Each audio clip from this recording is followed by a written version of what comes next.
TFC spiritual ప్రేక్షకులకు స్వాగతం. మన హైందవ ధర్మంలో ఎంతో విశేషంగా చేసుకునే అతి పవిత్రమైన పుణ్యదినం వైకుంఠ ఏకాదశి. దీనినే ముక్కోటి ఏకాదశి అని కూడా అంటారు.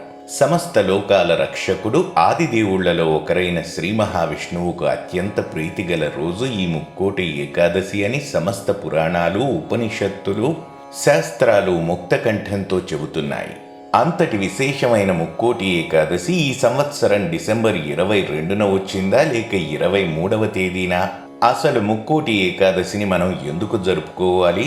ఆ రోజు మనం చేయాల్సిన, చేయకూడని పనులేమిటి వంటి సందేహాలు మనలో చాలా మందికి ఉంటాయి. ఆ ప్రశ్నలకు సమాధానాలు ఈ వీడియోలో చెప్పబోతున్నాను. మరి ఆ విషయాలు తెలియాలంటే ఈ వీడియోను పూర్తిగా చూడండి. ఆది కాలంలోనే ఖగోళ శాస్త్రాన్ని అవపోసన బట్టిన మన యోగులు, ఋషులు భూభ్రమణం, ఇక్కడి కాలగమనం, తదనుగుణంగా వచ్చే పుణ్యదినాల వంటి ఎన్నో విషయాలతో పాటు మన భూమికి ఇతర లోకాలకు ఉన్న దూరం, అక్కడుండే కాలగమన విధానాన్ని కూడా ఎంతో స్పష్టంగా లెక్కించి భావితరాలకు అందివ్వడం జరిగింది. ఆ విధంగా మనకు తెలిసిన అతి ముఖ్యమైన విషయం సమస్త లోకరక్షకుడైన శ్రీ మహావిష్ణువు ఉండే వైకుంఠంలోని కాలగమన విధానం కూడా. మన భూమిపై 6 నెలలు వైకుంఠంలోని ఒక పగలుగా, తక్కిన 6 నెలలు వైకుంఠంలోని ఓ రాత్రిగా మన ఋషులు గుర్తించారు. శ్రీ మహావిష్ణువు సర్వలోకాల రక్షణ బాధ్యతను చూసుకుని రాత్రి వేళలో విశ్రాంతి తీసుకునే సమయాన్ని దక్షిణాయనంగా జరుపుకుంటే, ఆయన తిరిగి లేచి ఉండే పగటి కాలాన్ని ఉత్తరాయణంగా శాస్త్రాలు చెబుతున్నాయి. సరిగ్గా మార్గశిర మాసంలో వచ్చే ఏకాదశి తిథిని ముక్కోటి ఏకాదశిగా మనం జరుపుకుంటాము. సూర్యుడు భూమికి దూరంగా ఉండే దక్షిణ దిశ నుంచి కాస్త దగ్గరగా ఉండే ఉత్తర దిశకు తిరిగి ధనుర్రాశిలోకి ప్రవేశించి మకర సంక్రమణం వరకు ఉండే కాలంలో వచ్చే మొదటి ఏకాదశి కూడా ఇదే అవ్వడంతో ఆ రోజుకు అంతటి ప్రాశస్త్యం ఏర్పడింది.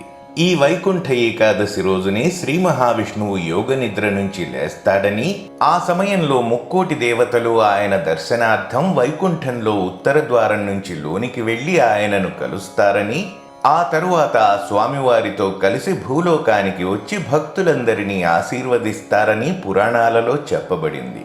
ముక్కోటి దేవతలతో కలిసి ఆయన భూమికి వస్తారు కాబట్టి ఆ రోజును ముక్కోటి ఏకాదశి అని పిలుస్తారు. అందుకే వైకుంఠ ఏకాదశి నాడు శ్రీ మహావిష్ణువు లేదా ఆయన అవతారాలకు సంబంధించిన ఏదో ఒక ఆలయానికి వెళ్ళి కేవలం ఈ ఒక్కరోజు మాత్రమే తెరచి ఉండే ఉత్తర ద్వారం ద్వారా వెళ్ళి ఆయనను ఎవరు దర్శించుకుంటారో వారికి సకల శుభాలు కలుగుతాయని పురాణ విదితం. ఇక కోటి పుణ్యాలకు సమానం ఒక ముక్కోటి ఏకాదశి అనే నానుడి ఉంది. అందువల్ల ముక్కోటి ఏకాదశి నాడు ఎవరైతే అనుకోకుండా చనిపోతారో వారికి మరుజన్మ ఉండదని, వారిని విష్ణు సేవకులు వచ్చి శాశ్వతంగా వైకుంఠానికి తీసుకువెళతారని, అందుకే దీనిని మోక్ష ఏకాదశి అని కూడా పిలుస్తారని శాస్త్రవచనం. ఇక మన పురాణాల ప్రకారం వైకుంఠ ఏకాదశి నాడే క్షీరసాగర మథనంలో హాలాహలం, అమృతం పుట్టాయని, లోకాలను నాశనం చేసే కాలకూట విషాన్ని ఆ ముక్కంటి మింగి గరళకంఠుడయ్యాడని తెలుస్తోంది. అంతేకాదు, ద్వాపర యుగంలో జరిగిన కురుక్షేత్ర మహాయుద్ధాన విరక్తితో వెనుదిరిగిన అర్జునుడికి లోకధర్మాన్ని వివరిస్తూ శ్రీకృష్ణుడు భగవద్గీతను ప్రసాదించినది కూడా ముక్కోటి ఏకాదశి నాడే. అంతటి ప్రాశస్త్యం ఉన్న ఈ పుణ్యదినం నాడు శ్రీ మహావిష్ణువు లేదా ఆయన అవతారాలలో ఏదో ఒక అవతారాన్ని ఉత్తర ద్వార దర్శనం చేసుకుని ఇంట్లో ఆయనకు నిత్య పూజ చేసి ఎవరైతే ఆ రోజంతా ఉపవాసం ఉంటారో వారికి ఎంతో పుణ్యం కలుగుతుందని, వారు కాలం చేసిన తరువాత వైకుంఠ ప్రవేశం లభిస్తుందని శాస్త్ర విదితం. ఇలా చేయడానికి వీలు లేని వారు కనీసం ఆ స్వామి అష్టాక్షరి మంత్రమైన ఓం నమో నారాయణాయ అనే మంత్రాన్ని 108 సార్లు జపించి నిష్ఠగా ఉండగలిగిన ఆ స్వామి కరుణకు పాత్రులవుతారు. ఈ ముక్కోటి ఏకాదశి నాడు బియ్యంతో చేసిన పదార్థాలు ముట్టకుండా ఉదయం నుంచి సాయంత్రం వరకు ఉపవాసం ఉండి, సాయంత్రం ఆ స్వామికి పూజ చేసి అల్పాహారం సేవిస్తే ఎంతో పుణ్యం లభిస్తుంది.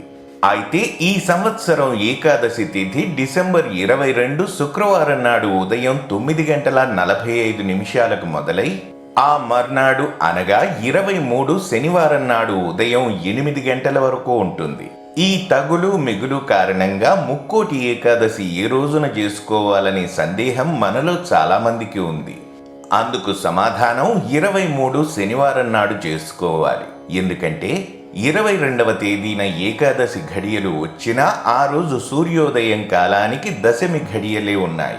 శనివారం నాడు సూర్యోదయ సమయానికి పూర్తిగా ఏకాదశి ఘడియలు ఉండటంతో డిసెంబర్ 23 శనివారం నాడు వైకుంఠ ఏకాదశిని జరుపుకోవాలని వేద పండితులు నిశ్చయించారు. మరిన్ని ఇంట్రెస్టింగ్ వీడియోస్తో మళ్ళీ మీ ముందుకు వస్తాను. మరి ఆ వీడియోస్ మిస్ కాకుండా ఉండాలంటే మా ఛానల్ని సబ్స్క్రైబ్ చేసుకుని ప్రక్కనే ఉన్న బెల్ సింబల్ని కూడా ప్రెస్ చేయండి.